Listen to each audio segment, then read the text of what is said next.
প্রধানমন্ত্রী গেছিলেন, আপনি বলেছিলেন যে উনি অনেক দূরের জেলায় গেছেন, আপনি যাবেন না। এরপর দুর্গাপুরে প্রধানমন্ত্রী যেদিন যান সেদিন আপনি সাংগঠনিক কাজে খড়গপুর চলে যান। কালকে আবার যশস্বী প্রধানমন্ত্রী কলকাতায় আসবেন, তিনি দমদমে সভা করবেন। কালকে কি আপনি যাবেন? দেখা যাক, এখনো ঠিক করিনি যাবো। রহস্যময় হাসি বলে দিচ্ছে যে আপনি যাবেন না। যেতেও পারি, নাও যেতে পারি, অন্য কাজেও যেতে পারি। হ্যাঁ, বলুন। কিছু আমি কোথায় যাবো সেটা তো পার্টি ঠিক করে, আমি ঠিক করি না। কিন্তু আপনি বলেছিলেন যে আপনি নিজের কর্মসূচি নিজেই ঠিক করেন। হ্যাঁ, পার্টির যেটা কর্মসূচি পার্টি নির্ধারণ করে সেটা আমার হাতে। পার্টির বাইরের কর্মসূচি আমি ঠিক করি। বলুন। সেক্ষেত্রে কালকে যে প্রধানমন্ত্রী তিনটে গুরুত্বপূর্ণ রেল প্রকল্প উদ্বোধন করবেন, সেখানে তো সরকারি প্রোগ্রামে আমন্ত্রণ দরকার, এখন আমাকে আমন্ত্রণ করেনি, ওটা যাচ্ছি না, বাকি দেখছি। বিষয়টা হচ্ছে আপনাকে ছাড়া 26-এর ভোটের বৈতরণেই বিজেপির পক্ষে পার করা মুশকিল। সাংগঠনিকভাবে আপনাকে হয়তো নানাভাবে কাজে লাগানো হবে, অমিত শাহ সেটা ইঙ্গিত দিয়েছেন, আপনাকে বলেছেন ডেকে যে আপনি ভালো করে। এটা তো পুরোপুরি পার্টির হাতে আছে, পার্টি যেরকম বলবে সেরকম করবো, আমার এই ব্যাপারে কিছু বলার নেই। আবার কোথাও সেই অভিমানী দিলীপটাকে আমরা পাবো না, আমরা পার্টির সাধারণ কর্মী আছি, যাকে পার্টি যে কাজ দিচ্ছে, যে কাজে লাগাচ্ছে সে কাজ করছে। তো রিজার্ভ ফোর্সের মধ্যে থাকি আমরা, যখন অর্ডার হয় আমরা লেবো। নওশাদ সিদ্দিকীকে কালকে আবার অ্যারেস্ট করা হলো এবং অ্যারেস্ট করার পরে তাকে জামিন অযোগ্য ধারাতে আপাতত জোড়াসাঁকো থানায় ঢুকিয়ে দেওয়া। হ্যাঁ, ওনারা চাইছেন না যে সংখ্যালঘু হোক, ভোট ভাগ হোক, বা বিরোধীরা বেশি লাফালাফি করুক ইলেকশনের আগে। তো যে কোনো ভাবে বন্ধ করার চেষ্টা হবে। যারা বলে বেড়াচ্ছে ভারতবর্ষে নাকি আর মিডিয়ার স্বাধীনতা নাই, গণতন্ত্র নাই, তো এখানে একজন এমএলএরও গণতান্ত্রিক অধিকার নেই, তাকে জেলে থাকতে হবে প্রতিবাদ করলে। বোঝা যাচ্ছে কোন দিকে যাচ্ছে পশ্চিমবাংলার পরিস্থিতি। প্রধানমন্ত্রী গেছিলেন, আপনি বলেছিলেন যে উনি অনেক দূরের জেলায় গেছেন, আপনি যাবেন না। এরপর দুর্গাপুরে প্রধানমন্ত্রী যেদিন যান সেদিন আপনি সাংগঠনিক কাজে খড়গপুর চলে যান। কালকে আবার যশস্বী প্রধানমন্ত্রী কলকাতায় আসবেন, তিনি দমদমে সভা করবেন। কালকে কি আপনি যাবেন? দেখা যাক, এখনো ঠিক করিনি যাবো। রহস্যময় হাসি বলে দিচ্ছে যে আপনি যাবেন না। যেতেও পারি, নাও যেতে পারি, অন্য কাজেও যেতে পারি। হ্যাঁ, বলুন। আমি কোথায় যাবো সেটা তো পার্টি ঠিক করে, আমি ঠিক করি না। কিন্তু আপনি বলেছিলেন যে আপনি নিজের কর্মসূচি নিজেই ঠিক করেন। হ্যাঁ, পার্টির যেটা কর্মসূচি পার্টি নির্ধারণ করে সেটা আমার হাতে। পার্টির বাইরের কর্মসূচি আমি ঠিক করি। বলুন। সেক্ষেত্রে কালকে যে প্রধানমন্ত্রী তিনটে গুরুত্বপূর্ণ রেল প্রকল্প উদ্বোধন করবেন, সেখানে তো সরকারি প্রোগ্রামে আমন্ত্রণ দরকার, এখন আমাকে আমন্ত্রণ করেনি, ওটা যাচ্ছি না, বাকি দেখছি। বিষয়টা হচ্ছে আপনাকে ছাড়া 26-এর ভোটের বৈতরণেই বিজেপির পক্ষে পার করা মুশকিল। সাংগঠনিকভাবে আপনাকে হয়তো নানাভাবে কাজে লাগানো হবে, অমিত শাহ সেটা ইঙ্গিত দিয়েছেন, আপনাকে বলেছেন ডেকে যে আপনি ভালো করে। এটা তো পুরোপুরি পার্টির হাতে আছে, পার্টি যেরকম বলবে সেরকম করবো, আমার এই ব্যাপারে কিছু বলার নেই।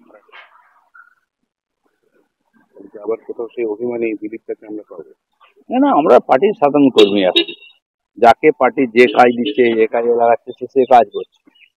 তো রিজার্ভ ফোর্সের মধ্যে থাকি আমরা, যখন অর্ডার হয় আমরা লেবো। নওশাদ সিদ্দিকীকে কালকে আবার অ্যারেস্ট করা হলো এবং অ্যারেস্ট করার পরে তাকে জামিন অযোগ্য ধারাতে আপাতত জোড়াসাঁকো থানায় ঢুকিয়ে দেওয়া। হ্যাঁ, ওনারা চাইছেন না যে সংখ্যালঘু হোক, ভোট ভাগ হোক, বা বিরোধীরা বেশি লাফালাফি করুক ইলেকশনের আগে।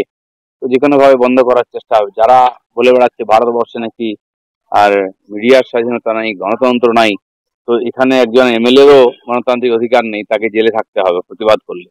বোঝা যাচ্ছে কোন দিকে যাচ্ছে পশ্চিমবাংলার পরিস্থিতি। প্রধানমন্ত্রী গেছিলেন, আপনি বলেছিলেন যে উনি অনেক দূরের জেলায় গেছেন, আপনি যাবেন না। এরপর দুর্গাপুরে প্রধানমন্ত্রী যেদিন যান সেদিন আপনি সাংগঠনিক কাজে খড়গপুর চলে যান। কালকে আবার যশস্বী প্রধানমন্ত্রী কলকাতায় আসবেন, তিনি দমদমে সভা করবেন। কালকে কি আপনি যাবেন? দেখা যাক, এখনো ঠিক করিনি যাবো। রহস্যময় হাসি বলে দিচ্ছে যে আপনি যাবেন না। যেতেও পারি, নাও যেতে পারি, অন্য কাজেও যেতে পারি। হ্যাঁ, বলুন। আমি কোথায় যাবো সেটা তো পার্টি ঠিক করে, আমি ঠিক করি না। কিন্তু আপনি বলেছিলেন যে আপনি নিজের কর্মসূচি নিজেই ঠিক করেন। হ্যাঁ, পার্টির যেটা কর্মসূচি পার্টি নির্ধারণ করে সেটা আমার হাতে। পার্টির বাইরের কর্মসূচি আমি ঠিক করি। বলুন।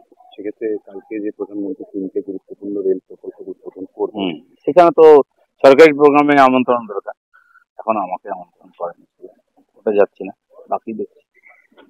বিষয়টা হচ্ছে আপনাকে ছাড়া 26-এর ভোটের বৈতরণী বিজেপির পক্ষে পার করা মুশকিল। সাংগঠনিকভাবে আপনাকে হয়তো নানাভাবে কাজে লাগানো হবে, অমিত শাহ সেটার ইঙ্গিত দিয়েছেন। আপনাকে বলেছেন ডেকে যে আপনি ভালো করে এটা তো পার্টির কাজ করুন। পুরোপুরি পার্টির হাতে আছে, পার্টি যেরকম বলবে সেরকম করবো, আমার এই ব্যাপারে কিছু বলার নেই। কিন্তু আবার কোথাও সেই অভিমানী দিলীপটাকে আমরা পাবো। না না, আমরা পার্টির সাধারণ কর্মী আছি, যাকে পার্টি যে কাজ দিচ্ছে, যে কাজে লাগাচ্ছে সে কাজ করছে। তো রিজার্ভ ফোর্সের মধ্যে থাকি আমরা, যখন অর্ডার হয় আমরা লেগে। নওশাদ সিদ্দিকীকে কালকে আবার অ্যারেস্ট করা হলো এবং অ্যারেস্ট করার পরে তাকে জামিন অযোগ্য ধারাতে আপাতত জোড়াসাঁকো থানায় ঢুকিয়ে দেওয়া হলো। হ্যাঁ, তো ওনারা চাইছেন না যে সংখ্যালঘু ভোট ভাগ হোক বা বিরোধীরা বেশি লাফালাফি করুক ইলেকশনের আগে। তো যে কোনো ভাবে বন্ধ করার চেষ্টা হবে। যারা বলে বেড়াচ্ছে ভারতবর্ষে নাকি আর মিডিয়ার স্বাধীনতা নাই, গণতন্ত্র নাই, তো এখানে একজন এমএলএরও গণতান্ত্রিক অধিকার নেই, তাকে জেলে থাকতে হবে প্রতিবাদ করলে। বোঝা যাচ্ছে কোন দিকে যাচ্ছে পশ্চিমবাংলার পরিস্থিতি। প্রধানমন্ত্রী গেছিলেন, আপনি বলেছিলেন যে উনি অনেক দূরের জেলায় গেছেন, আপনি যাবেন না। এরপর দুর্গাপুরে প্রধানমন্ত্রী যেদিন যান সেদিন আপনি সাংগঠনিক কাজে খড়গপুর চলে যান। কালকে আবার যশস্বী প্রধানমন্ত্রী কলকাতায় আসবেন, তিনি দমদমে সভা করবেন। কালকে কি আপনি যাবেন? দেখা যাক, এখনো ঠিক করেন যাবো। রহস্যময় হাসি বলে দিচ্ছে যে আপনি যাবেন না বলে। যেতেও পারি, নাও যেতে পারি, অন্য কাজেও যেতে পারি। হ্যাঁ বলুন। কিছু আমি কোথায় যাবো সেটা তো পার্টি ঠিক করে, আমি ঠিক করি না। কিন্তু আপনি বলেছিলেন যে আপনি নিজের কর্মসূচি নিজেই ঠিক করেন। হ্যাঁ, কিন্তু পার্টির যেটা কর্মসূচি পার্টি নির্ধারণ করে সেটা আমার হাতে। পার্টির বাইরের কর্মসূচি আমি ঠিক করি। বলুন। সেক্ষেত্রে কালকে যে প্রধানমন্ত্রী 3টে গুরুত্বপূর্ণ রেল প্রকল্প উদ্বোধন করবেন, সেখানে তো সরকারি প্রোগ্রামে আমন্ত্রণ দরকার, এখন আমাকে আমন্ত্রণ করেনি, ওটা যাচ্ছি না, বাকি দেখছি। বিষয়টা হচ্ছে আপনাকে ছাড়া 26-এর ভোটের বৈতরণী বিজেপির পক্ষে পার করা মুশকিল। সাংগঠনিকভাবে আপনাকে হয়তো নানাভাবে কাজে লাগানো হবে, অমিত শাহ সেটার ইঙ্গিত দিয়েছেন। আপনাকে বলেছেন ডেকে যে আপনি ভালো করে এটা পার্টির তো কাজ করুন। পুরোপুরি পার্টির হাতে আছে, পার্টি যেরকম বলবে সেরকম করবো, আমার এই ব্যাপারে কিছু বলার নেই। কিন্তু আবার কোথাও সেই অভিমানী দিলীপটাকে আমরা পাবো। না না, আমরা পার্টির সাধারণ কর্মী আছি, যাকে পার্টি যে কাজ দিচ্ছে, যে কাজে লাগাচ্ছে সে কাজ করছে। তো রিজার্ভ ফোর্সের মধ্যে থাকি আমরা, যখন অর্ডার হয় আমরা লেগে। নওশাদ সিদ্দিকীকে কালকে আবার অ্যারেস্ট করা হলো এবং অ্যারেস্ট করার পরে তাকে জামিন অযোগ্য ধারাতে আপাতত জোড়াসাঁকো থানায় ঢুকিয়ে দেওয়া হলো। হ্যাঁ, তো ওনারা চাইছেন না যে সংখ্যালঘু ভোট ভাগ হোক বা বিরোধীরা বেশি লাফালাফি করুক ইলেকশনের আগে। তো যে কোনো ভাবে বন্ধ করার চেষ্টা হবে। যারা বলে বেড়াচ্ছে ভারতবর্ষে নাকি আর মিডিয়ার স্বাধীনতা নাই, গণতন্ত্র নাই, তো এখানে একজন এমএলএরও গণতান্ত্রিক অধিকার নেই, তাকে জেলে থাকতে হবে প্রতিবাদ করলে। বোঝা যাচ্ছে কোন দিকে যাচ্ছে পশ্চিমবাংলার পরিস্থিতি।